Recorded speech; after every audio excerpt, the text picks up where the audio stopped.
Stealing the spotlight. Understanding, stole the limelight. Hello, everyone. Today, we're diving into a fascinating phrase in the English language, stole the limelight.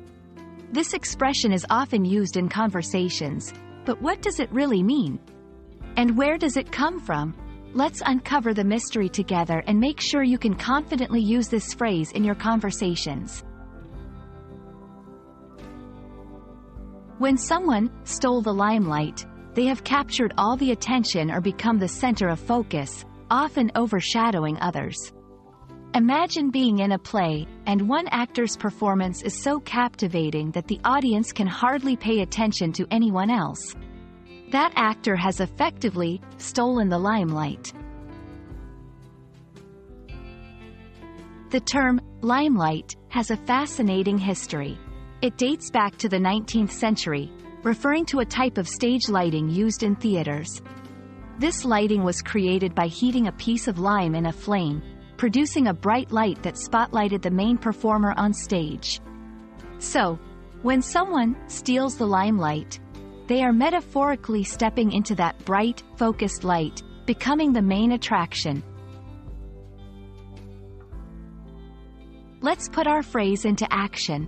You can say, during the debate, Maria stole the limelight with her compelling arguments, or, at the wedding, the bride's sister stole the limelight with her stunning dress. These sentences convey that someone has grabbed the major attention, whether through skill, appearance, or actions. Understanding this phrase also offers insight into social dynamics and how we perceive attention and recognition.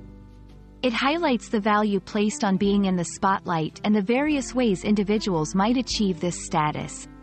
Discussing stealing the limelight can lead to interesting conversations about ambition, competition, and the human desire to be seen and acknowledged. Thank you for joining me in exploring Stole the Limelight. I hope this video has shed some light on this intriguing expression and its origins. English is full of vivid phrases that enrich our conversations, and understanding them helps us communicate more effectively and creatively.